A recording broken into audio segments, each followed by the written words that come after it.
Hola, ¿qué tal? Después de hacer varios vídeos sobre cómo arrancar un proyecto con Spring Boot, ya tocaba hacer una serie de vídeos sobre un desarrollo de una aplicación utilizando este framework. El objetivo en estos vídeos es crear una aplicación completa de un blog en donde podamos publicar posts y comentarios de cada post y en el cual podamos tener usuarios con distintos roles para publicar. Usuarios con los cuales nos podamos loguear y desloguear en el blog. Aunque va a ser un vídeo sobre todo práctico, vamos a empezar hablando un poco de teoría básica para situarnos y posteriormente iremos mencionando conceptos teóricos en paralelo a que vayamos avanzando en la programación de nuestro blog. Para entender mejor este vídeo, en el que vamos a utilizar Spring Boot, es buena idea tener conocimientos básicos sobre su framework origen, Spring Framework, y el lenguaje que vamos a utilizar, Java. De todas formas, en parte vamos a ir revisando esos mismos conceptos básicos según los vayamos aplicando. Spring Boot es un framework de código abierto basado en Spring Framework que simplifica el desarrollo de aplicaciones, especialmente aplicaciones web, y está especialmente indicado para construir microservicios, al poder integrar de forma predeterminada servidores de aplicaciones que se arrancan automáticamente al arrancar la aplicación, sin menoscabo de poder desplegarse en servidores externos. Estos conceptos ya los abordamos en un primer vídeo sobre Spring Boot, así que en vez de repetirme os voy a dejar el enlace sobreimpreso en este vídeo para que podáis clicar y verlo con calma, si no tenéis ninguna noción sobre Spring Boot y sus elementos más básicos. Pero si ya tenéis ciertas nociones y podéis ignorar ese primer vídeo, podéis continuar en este, en el que vamos a empezar a desarrollar un proyecto de cero. Por otro lado, también abordamos en otros vídeos sobre cómo empezar un proyecto de Spring desde la línea de comandos, desde la web oficial o desde una aplicación de desarrollo, un IDE. También os voy a dejar sobreimpreso en esta parte del vídeo enlaces a esos 3 vídeos para que podáis echarle un vistazo y no tener que repetir en detalle esa cuestión. De todas formas, ahora vamos a repasar lo más elemental de Spring a nivel teórico. El framework Spring es un marco de desarrollo que facilita la creación de aplicaciones modulares y altamente configurables. Ofrece una configuración automática que permite a los desarrolladores centrarse en la lógica de negocio sin preocuparse demasiado por la configuración. Para ello profundiza más en el uso de anotaciones con respecto a las versiones iniciales de Spring Framework que usaban fundamentalmente configuración vía XML. Su núcleo es el principio de inversión de control que se implementa a través de un Application Context que gestiona el ciclo de vida y las dependencias entre objetos, entre beans. El contexto de Spring se ocupa de inyectar las dependencias entre objetos, entre estos beans, automáticamente allí donde se necesiten dentro del propio contexto. ¿Pero qué es la inversión de control? Es un principio de diseño en programación que consiste en delegar la responsabilidad de crear y gestionar las dependencias de un componente a un contenedor o framework externo. Es decir, en lugar de que el componente las gestione directamente, en vez de instanciar y de crear objetos expresamente cuando los necesitamos, por ejemplo llamando a su constructor, lo que se hace es inyectar su dependencia y pasan a estar disponibles cuando se necesiten, de lo cual se encarga el propio framework. Los beans son los componentes fundamentales de Spring. Son objetos que Spring gestiona automáticamente. Los crea, los inicializa y controla su ciclo de vida. Un bean puede representar muchos tipos de objetos en tu aplicación. Un controlador, un servicio, un repositorio.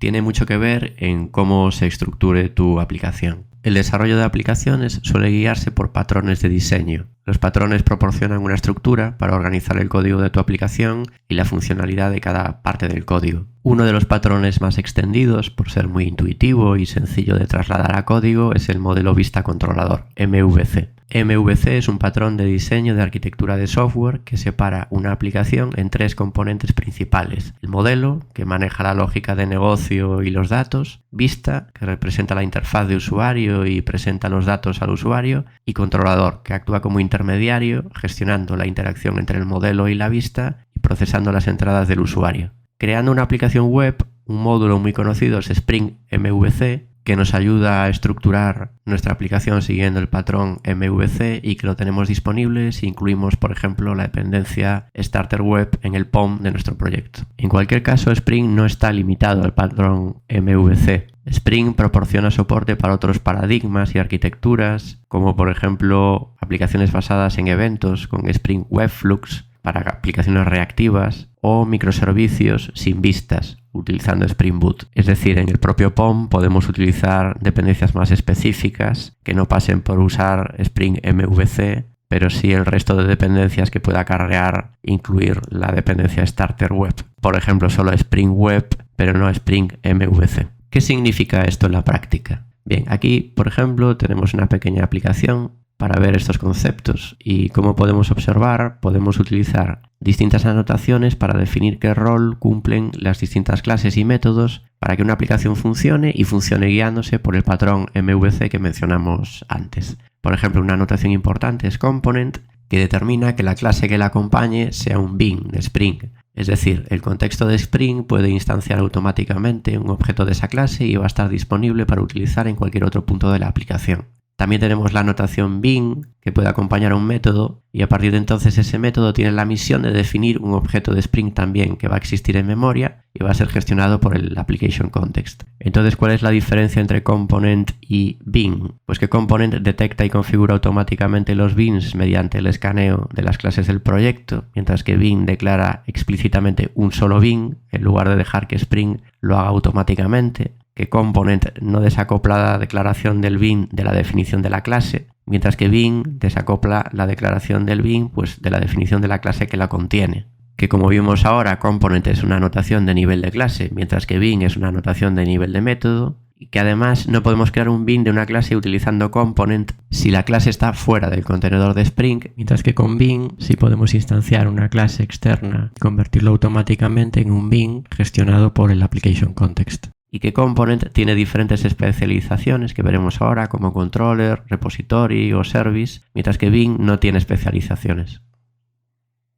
Otra anotación importante es AutoWired, que nos permite inyectar un bin dentro de otra clase, que también debe ser un bin de Spring. Al referenciar esa clase con AutoWired dentro de otra, provocamos que cuando la clase que lo contiene se instancie y se ejecute, la clase referenciada con AutoWired pasará a ser un atributo más de la clase contenedora y además se instanciará automáticamente, es decir, se creará un objeto automáticamente que estará disponible sin que tengamos que hacer nada más. Sería el equivalente a que referenciáramos esa clase dentro de la otra y la incluyéramos en el constructor de la clase contenedora. Si eliminamos la anotación AutoWired, tendríamos que incluir la referencia de esa clase dentro del constructor para que sea inicializada cuando se inicialice la clase que la contiene y debería de ser de tipo final para garantizar su inmutabilidad, asegurando que solo se va a inicializar una vez y esa referencia no va a ser manipulada a lo largo del ciclo de vida de la clase que lo contiene. Después tenemos otras anotaciones importantes, por ejemplo configuration, que marca una clase como una fuente de configuración para el contenedor de Spring y en esta clase se pueden definir bins que por lo tanto estarán accesibles en toda la aplicación y servirán para definir configuraciones y recursos transversales a toda la aplicación. Sería equivalente a declarar una configuración en un archivo XML, pero usando Java. La anotación controller, cuyo propósito es marcar una clase como un controlador de Spring MVC para manejar las solicitudes HTTP, en este caso una aplicación web, define endpoints, rutas y puede retornar vistas, normalmente HTML o JSP, y puede devolver vistas usando objetos o nombres de vistas como una cadena de texto. La anotación service, que marca una clase como un bin de lógica de negocio, define la capa de servicio que contiene la lógica entre el controlador y la capa de acceso a datos. Tanto controller como service son especializaciones de component. De hecho, podríamos provocar que una clase declarada solo como component pueda hacer las veces de un servicio o un controlador, pero no es lo adecuado, porque para ello tenemos estas anotaciones específicas. Tenemos la anotación getMapping, que maneja solicitudes HTTP GET en una aplicación web y define un endpoint que responde a solicitudes GET en controladores. Es decir, la ruta que veis en texto al lado de la anotación correspondería a todo o parte de la URL que luego tendríamos que introducir en el navegador para interactuar con ese recurso. Ahora lo veremos. Y por último vemos por aquí la anotación Spring Boot Application, que es muy importante. Marca la clase principal de la aplicación, el Spring Boot, que desencadena muchas configuraciones automáticas como el escaneo de las clases, su reconocimiento como bins en caso de que fueran declarados de tal forma, y se usa en la clase que contiene el método main que inicia la aplicación. Es la entrada principal para ejecutar la aplicación con Spring Boot. Bien, ahora podemos probar esta aplicación, podemos hacerlo abriendo una terminal y ejecutando los comandos Spring Boot Run, aunque también aquí en nuestro IDE, en este caso es IntelliJ, en el panel de la derecha Maven tenemos el apartado Plugins y también tenemos el apartado Spring Boot, en donde también tenemos los comandos propios de Spring Boot, incluido run. Y una vez ejecutado podemos ver en un navegador, introduciendo la ruta de localhost en el que se despliega nuestra aplicación en el contenedor embebido, tal y como explicamos en uno de los primeros vídeos. Podemos arrancar nuestra aplicación introduciendo la ruta hello, que es la que teníamos definido en nuestro getMapping, si recordáis. ¿Y qué es lo que nos está enseñando? Nos está enseñando en nuestra vista HTML lo que nos devuelve el servicio, que es un texto que a su vez viene del componente, y otro texto que viene del bin que está en nuestra clase configuration. Es decir, el controlador recibe nuestra petición, este llama al servicio, que está inyectado con AutoWire, y el servicio se encarga de devolvernos lo que nos ofrezca el component y a lo que tenemos acceso del bin definido en la clase configuration, y nos lo devuelve en una vista. Hay dos cosas importantes que mencionar aquí. Es que por un lado, siendo una aplicación modelo vista controlador, Spring va a necesitar un motor de plantillas, ya sea TimeLift o JSP. En este caso estamos utilizando una vista HTML con TimeLift, por lo tanto Spring nos va a pedir necesariamente una dependencia, en este caso esta, la de TimeLift que tenemos en el POM, para que sepa cómo interpretar la vista para que pueda funcionar, la cual también necesita tener una codificación determinada en el HTML, como tenemos definido aquí arriba, para que sepa interpretar, en este caso, el objeto que le llega con $, y dos llaves para saber traducir la expresión message que le llega desde el modelo del model que creamos en el controlador. Y por otro lado, es importante explicar que predeterminadamente los bins que detecta Spring, ya sea en component o con la notación bin, siguen el patrón singleton, es decir, las instancias de cada objeto bin siempre hacen referencia al mismo objeto, aunque se declare y se referencie en varios puntos de la aplicación. Es decir, por ejemplo, el bin que hemos declarado en la clase configuration, aunque hiciéramos uso de ella en varios puntos de la aplicación, siempre haría referencia al mismo objeto. No crea instancias distintas de objetos